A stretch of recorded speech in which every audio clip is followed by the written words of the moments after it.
Bismillahirrahmanirrahim. Assalamualaikum warahmatullahi wabarakatuh. Alhamdulillah wassalatu wassalamu ala asyrafil anbiya'i wal mursalin wa ala alihi wa sahbihi ajma'in.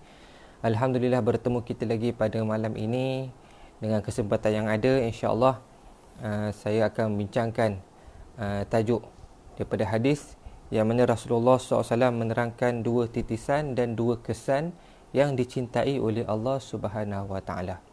Hadis yang berbunyi an Abi Umamah anin Nabi sallallahu alaihi wasallam qala, daripada Abu Umamah radhiyallahu an, daripada Nabi sallallahu alaihi wasallam bersabda, di mana tuan-tuan Rasulullah menyebutkan laisa syai'un ahabba ilallah min qatrataini wa asaraini, qatratun min dumu'in fi khasyatillah wa qatratun da min tukharaq fi sabilillah wa ammal asarani fa asara fi sabilillah wa asarun fi faridatin min faraidillah.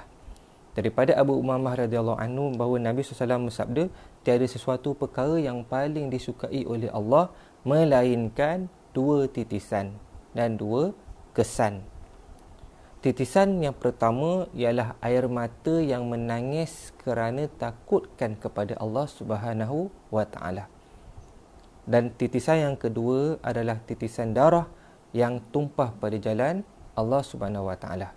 Adapun dua kesan yang Allah sukai adalah kesan pada jalan Allah dan kesan fardu daripada kefarduan Allah Subhanahu wa taala.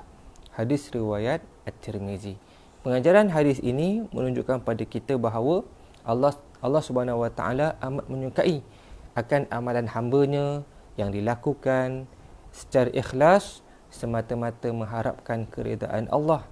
Dan semakin banyak pula ujian, semakin banyak susah payah, semakin banyak dugaan yang kita hadapi, mudah-mudahan tuan-tuan dan puan-puan, Allah Ta'ala akan tambahkan ganjaran pahala yang banyak kepada kita. Hari ini bila mana kita nak buat baik, pasti ada ujian.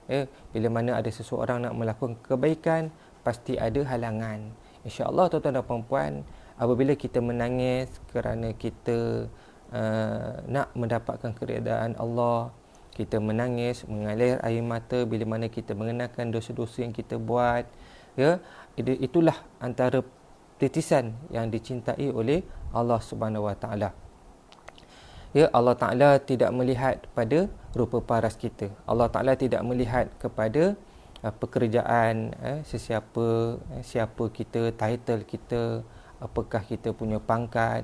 Allah Ta'ala melihat kepada amal ibadah kita. Allah Ta'ala melihat kepada hati. Hati tempat pandangan Allah. Bila mana hati kita semakin dekat pada Allah, tuan-tuan dan puan-puan, kita akan mendapat satu nikmat, satu kelazatan. Kita menangis kerana Allah Subhanahu wa taala. Apakah cara kita nak menangis kerana Allah? Dengan kita memperbanyakkan amal ibadah. Kita solat, kita baca Quran. Tuan-tuan dan puan-puan, bila mana kita semakin dekat pada Allah, mudah-mudahan hati kita semakin lembut, hati kita semakin dekat dengan pencipta dan rindu pada Allah Ta'ala, rindu kepada junjungan besar Nabi Muhammad sallallahu alaihi wasallam. Titisan yang takut kepada Allah Ta'ala.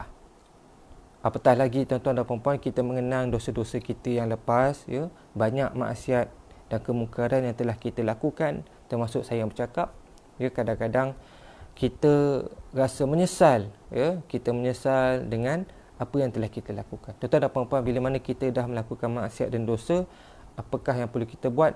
Kita wajib bertaubat kepada Allah Subhanahu wa taala. Titisan air mata yang keluar kerana mengenangkan dosa-dosa yang telah kita lakukan, itulah yang dicintai oleh Allah. Bukan menangis sebab dunia, bukan menangis sebab tengok cerita Korea, bukan menangis sebab pasukan kegemaran kita Liverpool kalah, bukan menangis disebabkan kalah main game cacing, ataupun kalah main game bola.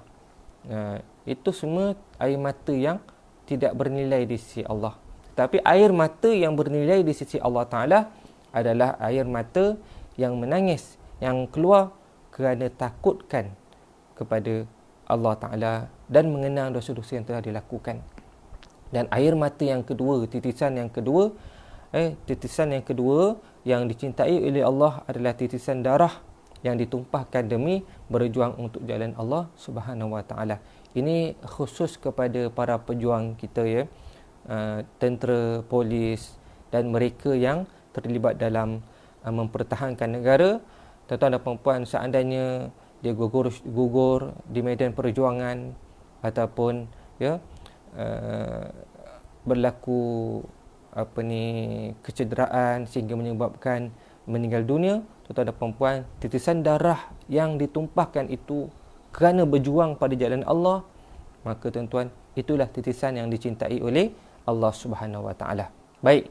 Kemudian dua kesan yang disebut kesan yang dicintai oleh Allah juga adalah, pertama, kesan luka berjuang untuk jalan Allah.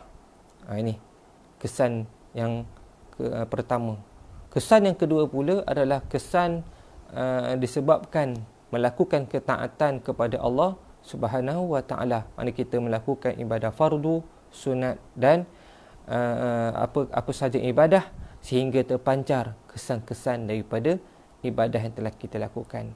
Kita boleh lihat kesan daripada kekuatan rohani, kesan daripada ibadah yang kita lakukan sehingga melihat kepada perubahan sikap menjadi lebih baik, ya, melihat kepada diri kita semakin meninggalkan perkara maksiat, kesan melihat diri kita semakin dekat kepada melakukan perkara-perkara kebaikan, kesan nampak daripada diri kita semakin menghormati orang, kesan melihat diri kita semakin, ya, banyak bersedekah. Ini kesan-kesan yang dicintai oleh Allah.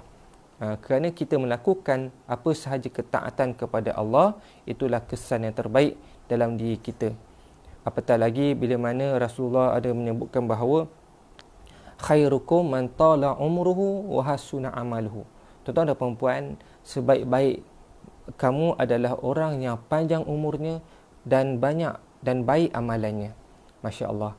Kita nak supaya tuan-tuan dan puan-puan kita semakin hidup, semakin kita bertambah umur kita, semakin kita banyak amal kebaikan dan semakin baik pula diri kita dalam melakukan amal kebaikan.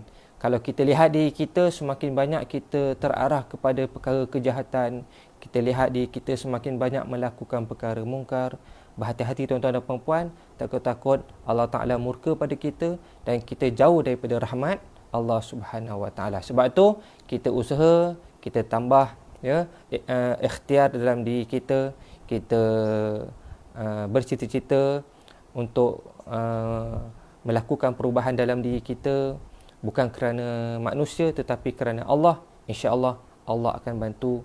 Dan ingatlah, dua titisan dan dua kesan yang dicintai oleh Allah Ta'ala, mudah-mudahan kita mendapat manfaat dan kita boleh sampaikan kepada sahabat-sahabat dan ahli keluarga berkenaan dengan hadis yang dibacakan sebentar tadi.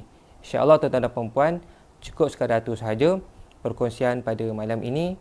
Jangan lupa, ya, baca niat. InsyaAllah kita bertemu lagi pada masa akan datang.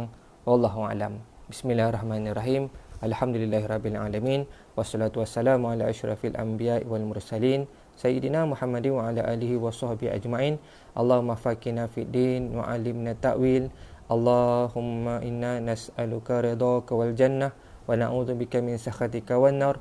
Allahumma innaka afuwun karim tuhibbul afwa fa'fu 'anna wa an walidina wa an jami'il mu'minina wal mu'minat wal muslimina wal muslimat innaka sami'ud du'a karimun mujibud da'wat ya qadiyal hajat. Allahumma inna na'udzubika minal barasi wal jununi wal juzami wa sayil asqam. Allahumma inna na'udzubika minal jahdil bala wa darkis syaqa wa su'il qada wa syamatatil a'da. Rabbana atina fid dunya hasanah wa fil akhirati hasanatan wa qina adzabannar. Wa sallallahu ala sayyidina Muhammadin nabiyil ummi wa ala alihi wa sahbihi baraka wa sallam. Walhamdulillahi rabbil alamin. Taqabbalallahu minna minkum. Sekian. Assalamualaikum warahmatullahi wabarakatuh.